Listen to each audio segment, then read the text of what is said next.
우리 아이들 세계, 우리 이제 중학생들, 청소년들, 남자아이들 특히 그 세계에서 아이들의 관심이 뭐냐면 누가 가장 힘이 센가, 누가 가장 싸움을 잘하는가, 이게 굉장한 관심사고 아이들이 초점을 맞추는 거예요. 제가 중학생 때 각 반에서 싸움이 정말 많이 일어났던 걸로 기억을 합니다.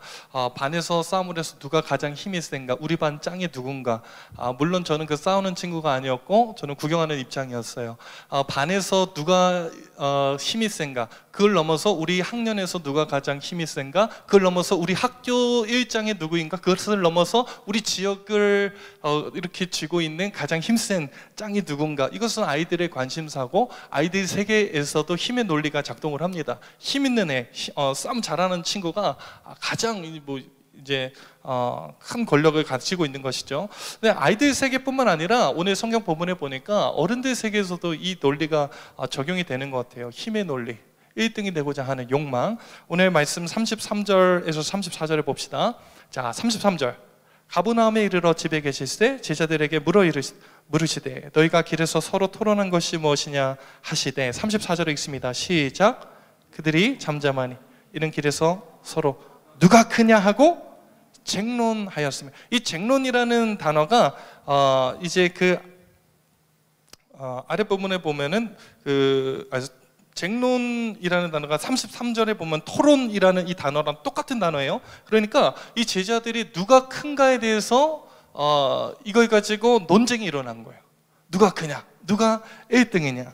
여러분, 이 시대를 움직이는 가치는, 세상의 가치는 힘의 논리입니다. 가진 사람이 이제 높은 자리에서는 1등을 할 수 있는, 힘이 강한 사람이 1등이다. 그래서 참 많은 이제 우리 청년들도 그렇고 우리 아이들도 그렇고 사람을 줄 세우는 이런 시대 속에서 살지 않습니까?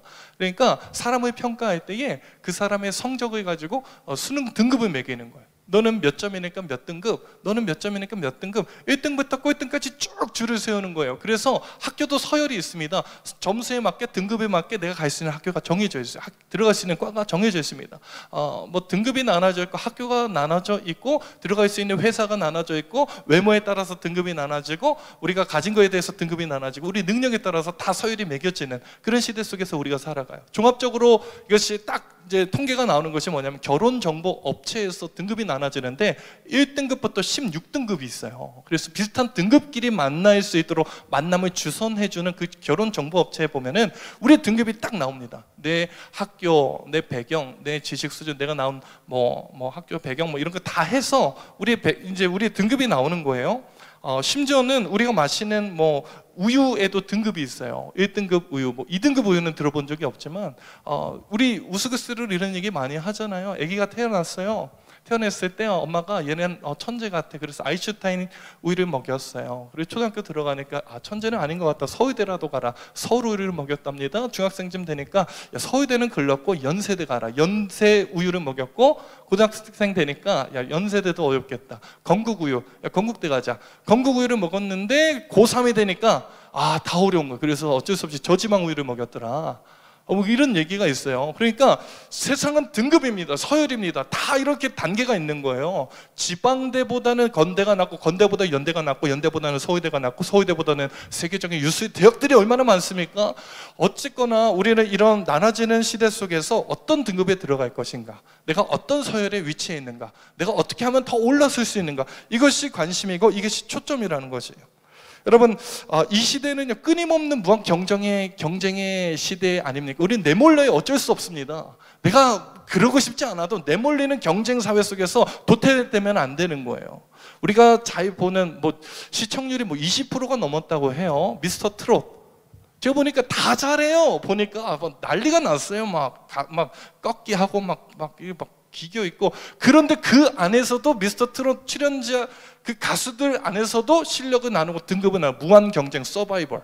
그래서 경쟁을 붙이는 거예요. 1등이 살아남는 거잖아요. 프로듀스 101 맞아요?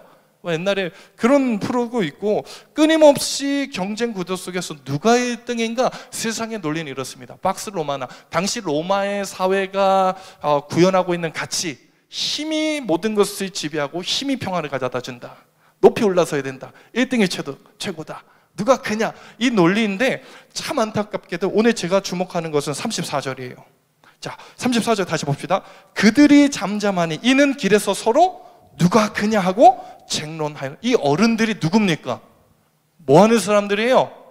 제자 아니에요? 예수님 뒤따라다니는 사람들은 아닙니까? 주님을 정말 사랑한다고 주님과 함께 거하는 그 제자들조차도 세상의 힘의 논리에 의해서 자기들끼리 싸우더라고요. 다시 말하면 예수를 따라다니는 이 제자 공동체는 오늘날 교회 공동체를 말하는데, 교회 안에서도 가진 자가 1등이고 힘 있는 자가 올라서는 그 가치가 교회 안에서도 고스란히 통용돼요. 여러분, 오늘을 살아가면서 우리 다른 공동체 말고 세상에서 말고 이 자리에 앉아서도 우리는 끊임없이 서열을 매기고 질서를 정하고 등급을 매겨요. 쟤 어느 학교야? 쟤 어느 직장 들어갔어? 쟤 누구야? 막 이렇게 생각을 해요. 그리고요, 좀 큰 사람을 보면은, 나보다 조금 더 잘된 사람을 보면 솔직히 배가 아파요. 학교 다닐 때 나보다 뭐 별로 잘한 거 없고 공부도 못했는데 나보다 좋은 회사를 들어왔어요. 남자친구 얼굴이 박보검 닮았어요. 배가 아파요, 안 아파요? 안 아픈가 보네요. 우리는요, 끊임없이 경쟁 구도 속에서 믿는 성도들조차도 교회 안에서조차 우리는 등급을 나누고 서로를 질시하고 미워하고 시기한다는 것이에요. 여러분, 참 놀랍게도 제자들이 예수님 앞에서 대놓고 그러지는 않았습니다. 앞에서는 괜찮은 척해요. 나이스한 척하고 다 사랑해요. 주의 영광입니다. 다 이렇게 얘기하는데 뒤에서 싸우더라고요. 예수님 뒤따라가면서 막 싸우고 있는 거예요. 주님 앞에서는 싸우지 않습니다. 주님이 불러서 애들아 니네 뭐 했어? 물어보니까 잠잠했더라. 성경 말하고 있습니다. 앞에서는 대놓고 서열 매기지 않고 평가하지는 않아요. 그런데 뒤에서 은근히 뒤에서 평가하는 거예요. 쟤 어느 학교 나왔어? 쟤 연봉이 얼마? 어느 회사 들어갔어? 쟤는 어떠한 등급이야? 어떤 부류야? 스스로 서열을 딱 정하고 누가 1등인가? 여기에 대한 관심과 초점을 가지고 있는 것이 그 당시 예수님을 따르던 제자 공동체였다는 거예요. 사랑하는 여러분, 교회마다 참 아픔이 그거예요. 임직자 선거를 하고 나면 교회마다 몸살을 안 씁니다. 임직자 선거가 이게 뭐 종이 되는 투표가 아니라 주인 되는 투표거든요. 누가 1등이냐? 누가 힘을 가졌는가? 그래가지고 교회들마다, 우리 교회는 굉장히 건강한 교회예요. 교회마다 그 임직 투표를 하고 나면 교회가 깨지는 경우도 있습니다. 교회를 나가는 경우 얼마나 많은지 몰라요. 왜 그럴까요? 그 안에서 서열을 정하고 내가 1등하지 못했다는 거예요. 내가 인정받지 못했다는 겁니다. 그 사람들 세계에서 내가 큰 자가 아니라는, 거기서부터 밀려오는 스스로의 그 자괴감, 이 열등감, 이게 굉장히 심한 거예요. 여러분, 교회 안에서 지금 제자들, 예수를 따르던 무리였던 그 제자들이 서로 시기하고 질투하면서 누가 크냐, 이것을 따지고 있을 때 우리 주님께서 뭐라 말씀하는지 한번 보세요. 자, 35절 말씀 봅니다. 35절 시작. 예수께서 앉으사 12 제자를 불러 이르시되,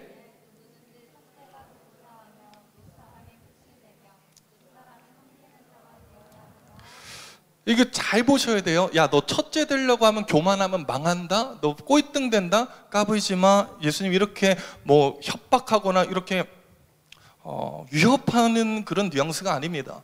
예수님 이렇게 말씀하시는, 야, 첫째 되는 거 좋지, 1등 좋지, 큰 자 되어야 된다. 그런데 말이야, 니네 그거 알아? 하나님 나라의 법칙에서는 큰 자는 섬기는 자야. 다시 말하면 섬기는 자가 큰 자야. 무사람의 끝자리에 설 수 있는 사람이 큰 자고, 다른 사람을 섬기는 종의 자리에 서는 사람이 진짜 첫 번째야.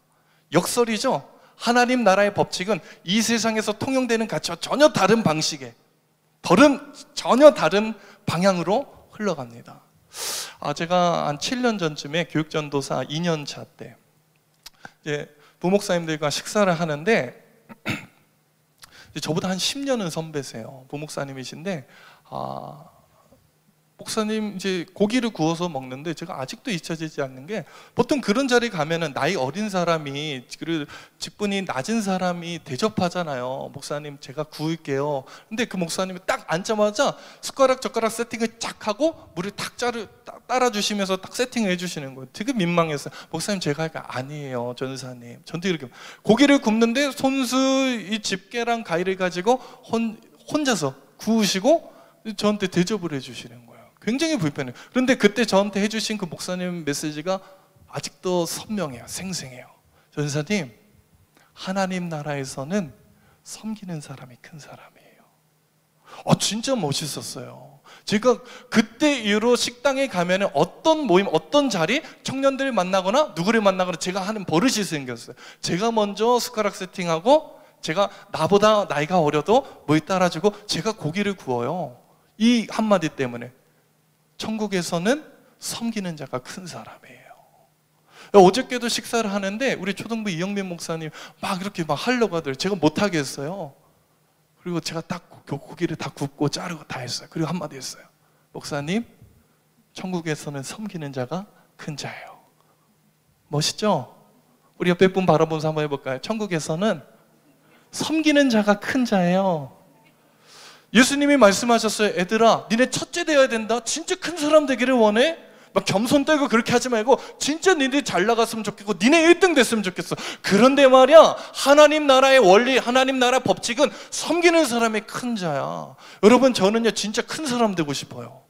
안 그래도 크지만 하나님 나라에서 진짜 큰 사람들, 욕심 많아요. 여러분 막 빼고 막 겸손 떨고 그러지 말고, 전 여러분이 전부 다 진짜 큰 사람 되기를 바라요. 영적인 거인들 되기를 바라요. 천국에서 큰 사람들, 하나님 나라를 누리면서 내 삶의 자리에서 섬김으로 큰 사람 되는 저와 여러분들에게 간절히 축복합니다. 우리 옆에 분 보면 다시 인사합시다. 당신을 보니까 영적 거인 같습니다. 맞아요. 우리는요 세상에서는 섬김 받아야 큰 사람인데 하나님 나라는 역설이 완전히 뒤바뀐 거예요. 섬기는 자가 큰 자라는 거예요. 살아가는 여러분, 높아지기 위해서 내가 열심을 냅니까? 정말 노력하고 있습니까? 올라가지 못해서 내가 한탄스러워요? 아니에요. 바꾸는 겁니다. 우리가 목표를 다르게 설정해야 돼요. 내가 큰 사람 되고 싶은데 그 섬기는 자리에서 나온다. 예수님의 가르침입니다. 우리는요 큰 사람 되고 싶은데 그 큰 사람의 기준이 뭐냐면 남들보다 더 클 때에 내가 크다고 느껴져요. 비교의식, 경쟁의식 속에서 그 12명밖에 되지 않은 그 집단에서도 사람들이 물고 뜯고 장난이 아니에요. 내가 더 큰다고, 너보다는 내가 더 잘났다고. 살아가는 여러분, 교회 안에서 우리는요 한 그리스도 안에서 한 가족이고 한 형제 자매입니다. 누가 크고 누가 잘났고 누가 뭐 앞서가고 그 의미가 없는 거예요. 거기서 크고 작음이 판가름 나는 것이 아니라 내가 얼만큼 낮아질 수 있는가, 내가 얼만큼 저 형제와 자매를 위해서 섬길 수 있는가, 이거 여기에서 크고 작음이 판가름 난다는 거예요. 살아가는 여러분, 우리의 목표, 우리의 목적이 어디 있습니까? 세상에서 정말 잘 나가는 큰 사람 되고 싶으세요? 하나님 나라의 원리, 하나님 나라의 법칙으로. 자, 한번 다시 따라합시다. 섬기는 자가 큰 자입니다. 우리 청년의 시기에 우리가 하나님 백성으로서 이 가치를 깨닫고 삶의 현장에서 그리고 교회 공동체 안에서 섬기는 자가 됐으면 좋겠어요. 제가 즐겨 듣는 이제 목사님 설교 중에 목사님 이런 얘기를 하셨어요. 토끼와 거북이 얘기하시면서 이 토끼와 거북이가 정직과 성실과 꾸준함의 그 교훈을 주는 얘기 아니에요? 그런데 이 목사님 조금 다른 포인트로 보시더라고요. 이게 뭐냐면 이 목표의식이 다르다 이거예요. 토끼와 거북이의 목표의식이 다르다는 거예요. 토끼는 거북이를 이기는 것 그 자체의 목적을 두니까 조금 앞서가니까 여유 부리고 내가 쟤보다는 좀 낫다, 좀 더 앞서간다, 안다고 그 자리에서 주저앉았다는 거예요. 거북이는 토끼가 달리든 말든 나보다 앞서든 어쩌든 상관없이 목표를 보고 꾸준히 나갔다는 거예요. 그러니까 꾸준한 거 열심에 대한 것이 아니라 목표의식이 어디에 있는가.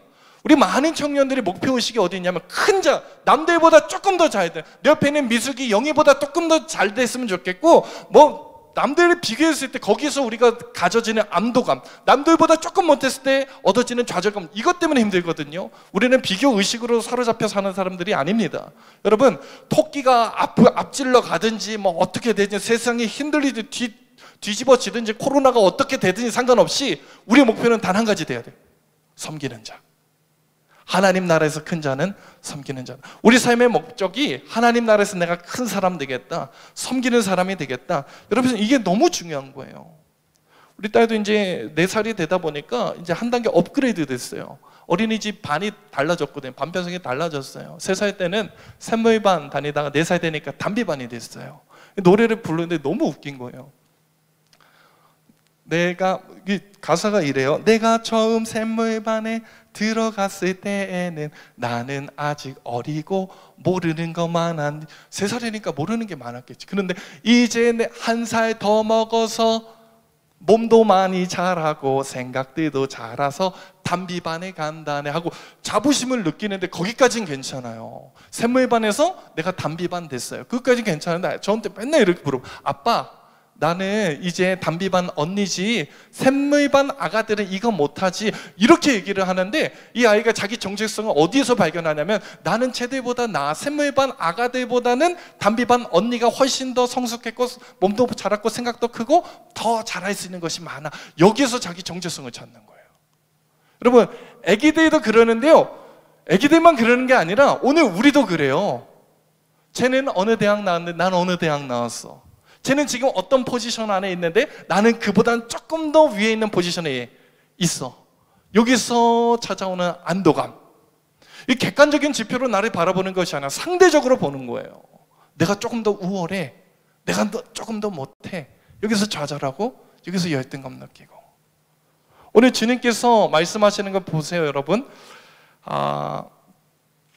누가 더 크냐, 이게 아니에요. 누가 더 크냐, 그것이 아니에요. 누가 섬기는 자리에 있는가. 여러분, 우리가 살아가는 이 시대에는요, 항상 끊임없이 경쟁 구도 속에서 상대적으로 상대를 바라보고 내가 가진 것이 뭐고 너는 뭘 가졌니? 이 패를 가지고 서로 이렇게 대결을 하는 거. 한국 사회에서 사람들이 처음 대면했을 때 물어보는 게 뭐예요? 몇 살이에요? 왜 나이가 그렇게 궁금한데 몇 살이냐고 물어봅니다. 기수 물어봐요. 군대 어디 갔다 왔냐고 물어봅니다.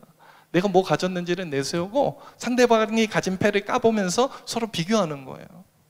남자들은요, 굉장히 이게 이게 강한데 어디서 그게 나타나느냐? 이 게임.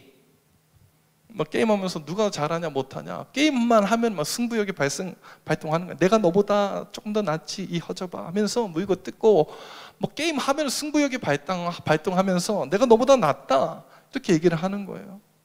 여러분, 우리 주님께서 말씀하시는 것은요, 남들보다 우월하다 그것을 자랑하는 거, 그게 아니라 누가 더 낫느냐 이것이 아니라는 거예요. 우리가 그 비교의식 속에 빠지고 상대방을 바라보면서 나 자신을 평가하기 시작하면은 진흙탕 싸움이 되는 거예요. 이 제자들이 길거리에서 지금 12명이서, 성인 남자 12명이서 길거리에서 싸우고 있습니다. 선생님 앞서 가시는데 선생님이 안 보여요. 더 이상 보이지 않습니다. 체면이고 분위기고 사람들의 시선이고 느껴지지 않아요. 갈등 그 구조 속에 내가 들어가고 사람들과 상대적인 그 관점에서 너와 나를 평가하면서 누가 더 낫냐 싸움을 하기 시작하면은 더 이상 주님이 보이지 않습니다. 상대방을 깎아내리기 바쁘다는 것이죠. 비교 의식 속에서 자기 자신의 위치를 발견하고 스스로 만족하고 스스로 기뻐한다는 거예요. 내가 누구인가? 내가 너보다 조금 더 낫다. 그러나 여러분, 오늘 주님께서 말씀하시는 바를 보십시오. 34절 말씀 다시 봅시다. 그들이 잠잠하니 이는 길에서 서로 누가 크냐 하고 쟁론하였습니다. 사람들의 관심은 누구에 있어요. 그 사람이 누구인가, 어떤 이름을 가졌는가, 어떤 직위에 올라섰는가, 어떤 포지션에 거하고 있는가, 누구인가, 여기에 초점을 가지고 있다면 우리 주님의 관심은 어디 있는지 보세요. 35절, 예수께서 앉으사 12 제자를 불러 이르시되 뭐라고 합니까? 누구든지. 네가 누구인가는 상관없다는 거야. 누구든지 첫째가 되고자 하면 무사람의 끝이 되며 무사람을 섬기는 자가 되어야 하리라 하시고, 우리는요, 내가 누구인가에 초점을 가져요. 나의 포지션과 내 이름과 내 직분과 내 직위에 대해서 포지션, 그 의미를 찾는다면 우리 예수님은 네가 누구든지 그 상관이 없어. 네가 뭐 하는 사람인가가 중요해. 너 거기에서 끝자리에 설 수 있니? 네가 서 있는 위치에서 너 종이 될 수 있어? 다른 사람 섬길 수 있니? 여기에 주님은 초점을 가진다는 거예요. 자, 37절 말씀 같이 읽습니다. 시작. 누구든지 내 이름으로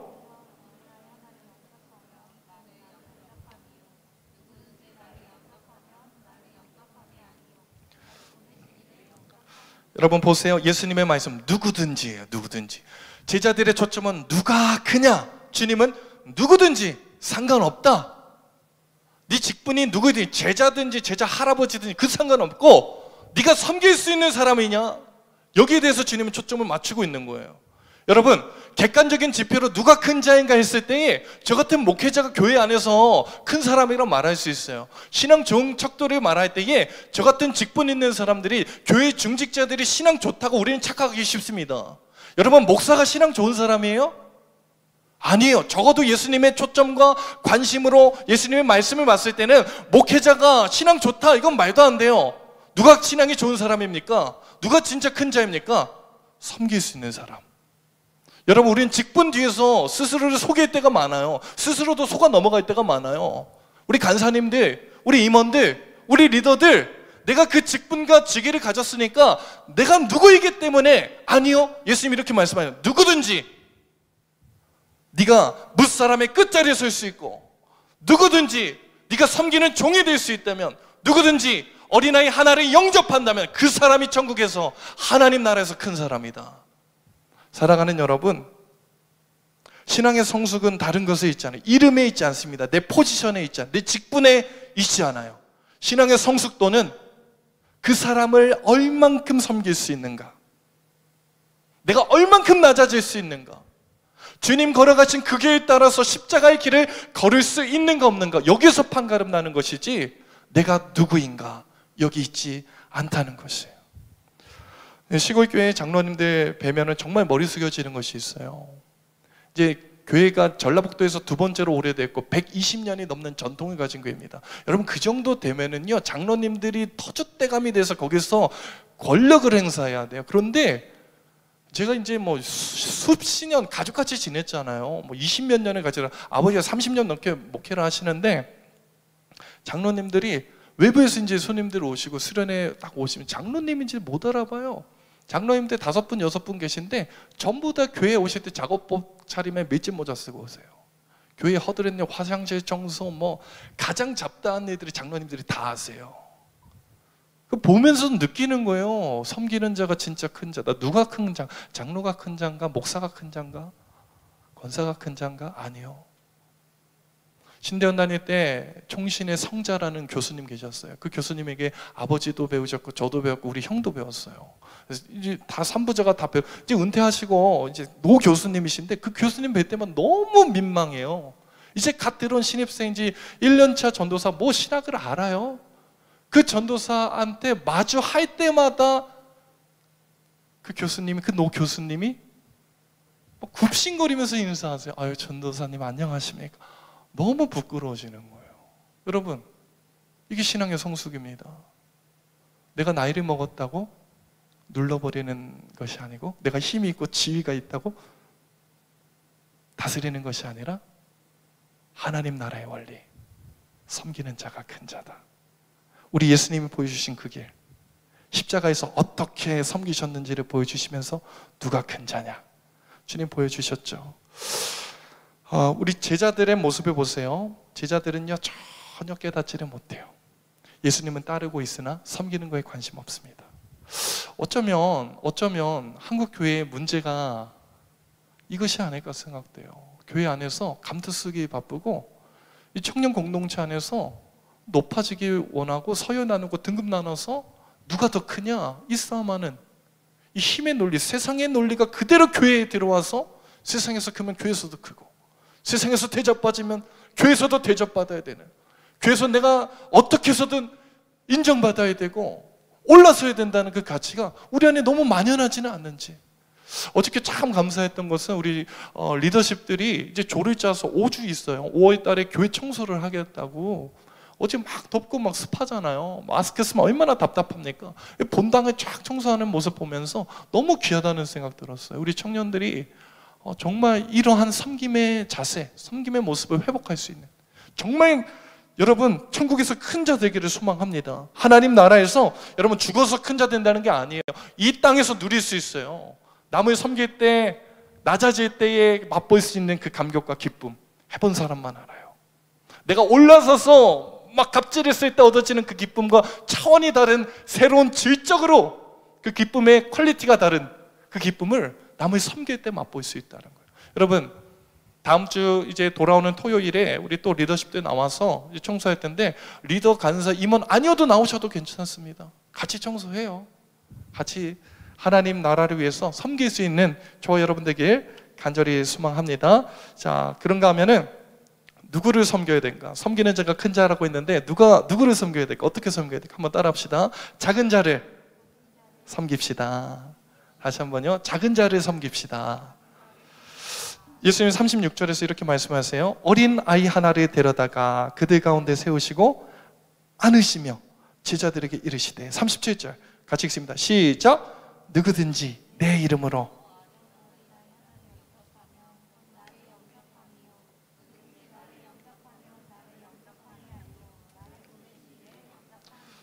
우리가 봤을 때는 별로 막 이렇게 인상 깊은 장면은 아니에요. 그런데 당시 사회에서는 굉장히 파격적인 사건입니다.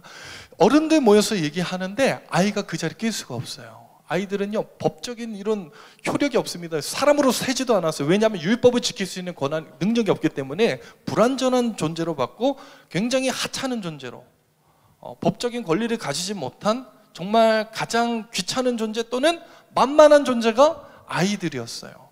근데 그 아이가 예수님이 제자들과 얘기하는 그 자리에 낀다는 것은 말도 안 되는 얘기예요. 애들은 가 이런 시대 풍조 속에서 이 아이를 그 가운데 세우시고 아이를 팔로 둘러서, 원어적 표현이 그래요. 이렇게 딱 세워가지고 아이를 끌어안는 거예요. 뒤에서 이렇게 끌어안고 제자들에게 보여주시는 장면이에요. 여러분, 예수님께서 보여주신 섬김의 대상은요, 가장 약한 사람이에요. 가장 하찮은 사람. 더 쉬운 말로 하면 가장 만만한 사람. 여러분, 1차적으로는 교회 공동체에 주시는 메시지입니다. 누가 크냐 싸움을 하는 그 교회 공동체 가운데에 가장 교회 안에서 연약한, 가장 나이가 어린, 가장 미성숙한, 가장 만만한 그 사람을 섬기라는 거예요. 여러분 한번 떠올려 보세요. 나와 함께 속해 있는 기수, GBS 조 또는 사역팀, 우리 공동체 안에서 내가 섬겨야 될 사람 있어요. 분명히 있습니다. 그 연약한 사람 분명히 있을 거예요. 예수님께서 말씀하십니다. 섬기는 자가 큰 자인데 누구를 섬겨야 될까? 작은 자를 섬겨야 된다. 우리는요, 큰 사람한테 어쩔 수 없이 섬기잖아요. 하나님 나라 원리는 그렇지 않습니다. 세상에서는 큰 자가 작은 자에게 갑질하고 막말해요. 마음대로 굴립니다. 쥐고 흔들어요. 그런데 교회는 하나님 나라의 원리는 전혀 달라요. 큰 자가 작은 자를 섬기는 거예요. 여러분 놀랍지 않습니까? 교회만 가능한 구조예요. 하나님 나라의 원리이고 법칙은 큰 사람이, 나이 많은 사람이, 경험 있는 사람이, 힘 있는 사람이 어린 자를 섬기는, 여러분 이것은 교회 안에서 뿐만 아니라 교회 밖에서도 통용되는, 우리 청년들은 사실 많이 해당되지는 않을 거예요. 학교에서 후배들을 향해서 여러분 막대하지 마세요. 여러분 회사에서 이제 부하 직원들이 있을 겁니다. 해당되지는 않을 거예요. 소수의 청년들이겠지만 부하 직원들에게 막말하거나 갑질해서는 안 돼요. 그리스도인의 모습은 섬기는 자인데 그 섬김의 대상이 가장 약한 사람이다. 오늘 성경은 말하고 있다는 거예요. 여러분 여기에 대해서 예수님께서 보여주시는 그림이 있어요. 이 아이를 끌어안으면서 지금 누구에게 이 메시지 전하고 있죠? 제자들에게 전하고 있어요. 여러분 예수님의 말씀은 이 작은 자를 섬기는데 스스로 모범이 되시고 본이 되어주심으로 제자들에게 던지는 메시지가 있어요. 여러분 이 어린 아이는 1차적으로는 약한 사람들을 말하지만 2차적으로 누구를 상징할까요? 제자들이에요. 어린아이와 같은 제자들이에요. 어린아이의 특징은 뭡니까? 자기 중심성. 너무 순수하고 너무 해맑지만 그 순수하게 자기 중심적이에요. 너무 해맑은 채로 자기 중심성이에요. 뇌가 너무 순수해요. 뇌 순남들 12명이 모여 있습니다. 이 사람들의 초점은 오로지 나의 잘됨, 여기 있는 거예요. 여러분 보세요. 오늘 본문 바로 앞선 단락에 어떤 내용이 있는지 보세요. 마가복음 9장 30절에서 32절 말씀 봅시다. 자, 30절. 그곳을 떠나 갈릴리 가운데 지나세 예수께서 아무에게도 알리고자 아니하시니, 31절에서 제자들에게 어떤 메시지 던지냐 한번 보세요. 31절 시작. 이는 제자들을 가르치시며 또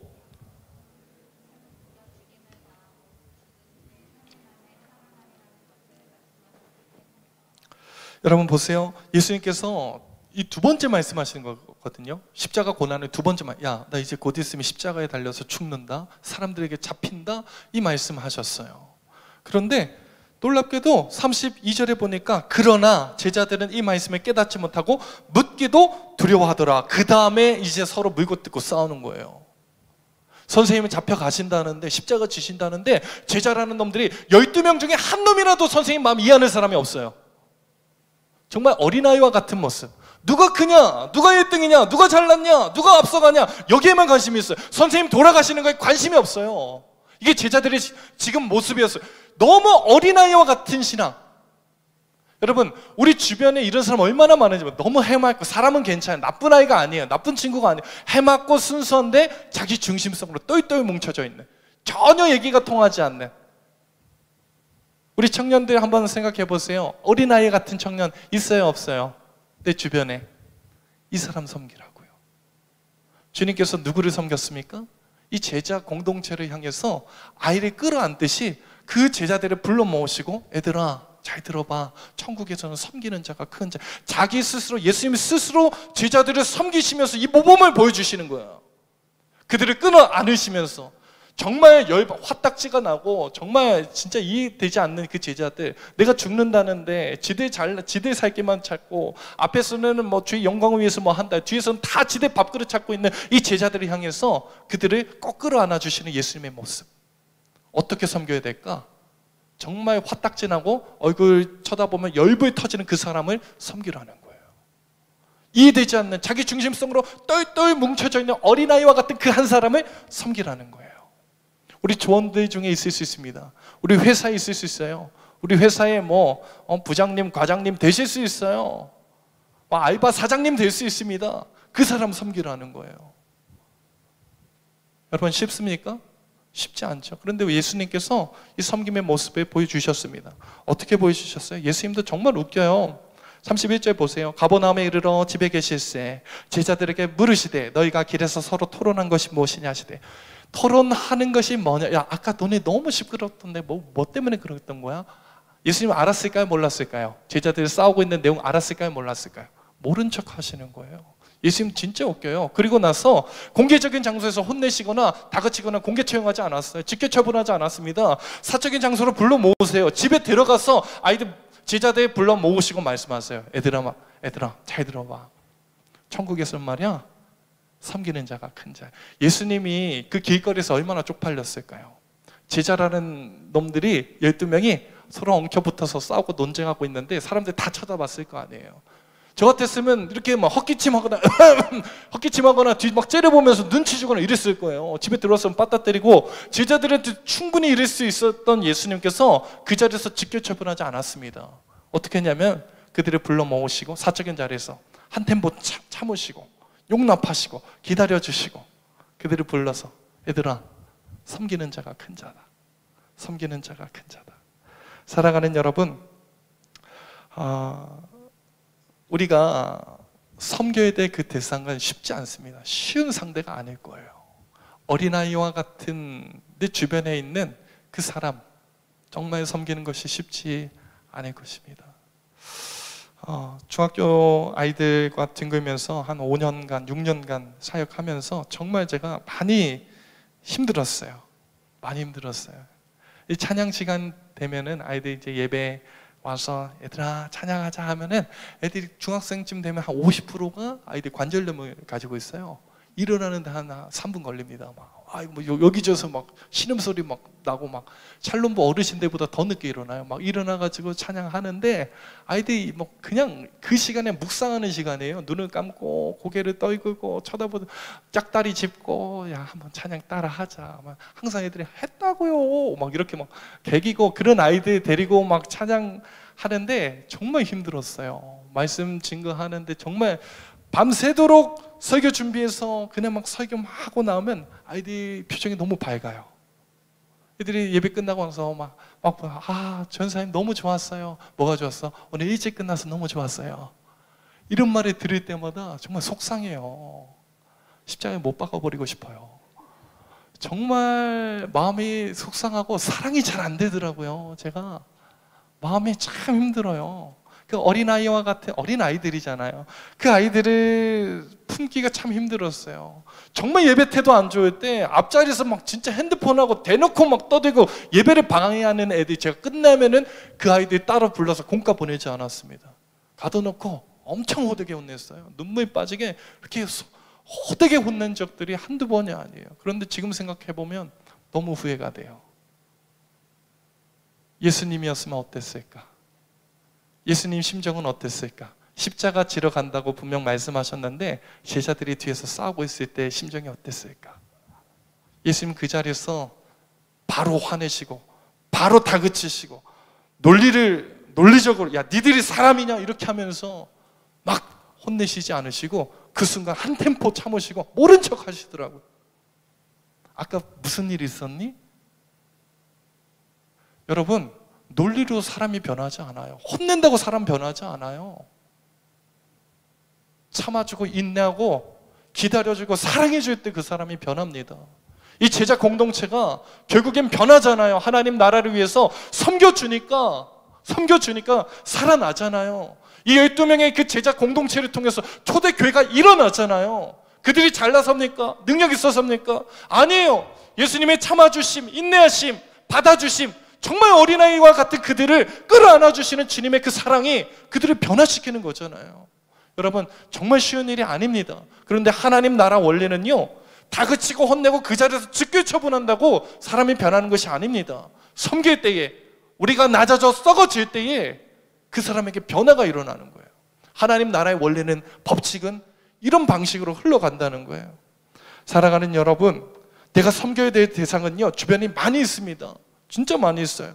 뭐 열받게 하는 사람, 정말 이해 안 되는 사람, 말이 안 통하는 사람, 얼마나 수많은 사람들이 우리를 고통스럽게 하는지 몰라. 그 사람들이 섬김의 대상이라는 거예요. 여러분, 화가 날 때에, 격분될 때에 막 말싸움하고 싶고 쏟아내고 싶을 때에 한 템포 참으시고 기다려주세요. 그것이 섬김의 첫 걸음입니다. 우리 예수님께서 그러하셨듯이 예수님과 같이 섬기는 것, 작은 자를 섬기는 것은 쉽지 않습니다. 예수님께서 그래서 이렇게 힌트를 주시는 것 같아요. 37절, 누구든지 내 이름으로 어떤 이런 어린아이 하나를 영접하면, 누구 이름으로 하라는 거예요? 내 이름. 여러분, 제 이름을 가지고, 제 타이틀을 가지고는 한 사람도 사랑하기 어려워요. 그런데 그 사람을 작은 자를 섬기는 데 있어서 정말 중요한 포인트는 뭐냐면 예수의 이름으로 섬기라는 거예요. 내 인격을 드러내기 위해, 내 성품을 드러내기 말고 예수님의 이름으로. 예수님이 어떤 섬김을 하셨습니까? 슈퍼갑 아니에요, 예수님? 하늘 보좌 영광같이 하나님 아들 슈퍼갑. 그 갑이신 예수님이 슈퍼을이 되셨어요. 갑 중에 갑이신 예수님이 가장 낮은 을이 되셔서 섬겨내셨다고. 그 예수님의 이름으로 내가 섬겨가는 거예요. 내 이름으로 이 어린 아이를 영접해라. 작은 자를 영접해라. 내가 드러나려고 하지 말고 내가 섬기는 예수님이 나를 통해서 드러나야 된다는 거예요. 나는 세상에서 예수님의 대리인이에요. 작은 예수가 돼서 나를 볼 때 사람들이 예수님은 저런 모습일 거야, 저런 분이실 거야, 이렇게 생각할 수 있도록, 나를 넘어서 예수님을 볼 수 있도록 그렇게 작은 자를 그런 식으로 예수님의 이름으로 섬겨라. 이것이 주님의 말씀이라는 거예요. 살아가는 여러분, 우리 이름은 또 다른 이름, 내 이름이 장정훈이라면 또 다른 이름은 예수 그리스도예요. 작은 예수. 우리 여기 많이 있어요. 보면은 윤예수가 2명 있네. 윤예수, 뭐 박예수, 다 있어요. 박예수. 우리 한번 옆에 분 바라보면서 성 붙여서 누구 예수님 시작. 진짜요? 사람들이 나를 볼 때에 김예수님, 이예수님, 박예수님, 최예수님, 뭐 송예수님 이렇게 바라볼 수 있어야 돼요. 윤예수님 뭐 그렇게 바라볼 수 있어야 돼요. 예수님의 이름으로 섬길 때에 하나님께서 그 섬김을 받으신다. 그렇죠? 오늘 성경의 내용 아닙니까? 나는 예수 그리스도의 대리인입니다. 나의 정체성은요, 예수 그리스도를 대리하는 예수님의 사람이라는 거예요. 여러분, 이 땅에서 우리가 작은 자를 섬길 때에 절대 쉽지 않을 겁니다. 그 어린아이와 같은 한 사람 섬길 때 정말 어려울 거예요. 그때 꼭 기억해야 될 거예요. 내가 누구지? 나는 내 이름으로 섬기는 게 아니라 나는 예수님을 대표하는 대리인이야. 예수 그리스도를 드러내는 하나님의 사람이야. 그리고 나서 작은 자를 섬기라는 거예요.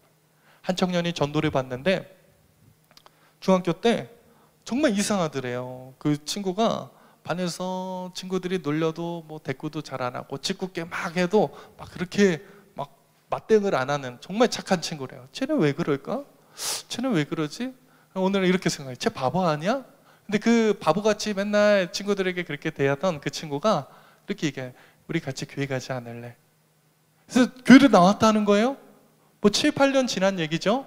그래서 교회에 정착해서 지금 7년, 8년 지나고 교회 다니면서 교회 학교 교사도 하고 작년도에 임원도 했어요. 지금 이 자리에 앉아 있어요. 그 친구가 예수를 믿는데 왜 믿었냐면 나를 전도한 그 친구를 보니까 예수님이 누구신지를 알겠다. 예수 믿는 사람이 어떤 사람인지를 알겠다. 그래서 경험하고 나서 교회 다녔다는 거예요. 여러분, 지금 우리 청년부 안에 있는 제가 지체를 지금 뭐 딱 지목해서 얘기할 수는 없지만 그 모습이 저는 진짜 작은 예수의 모습이 아닐까 생각해요. 내 이름으로 작은 자를 섬기는 것. 내 이름으로 작은 자를 섬기는 것.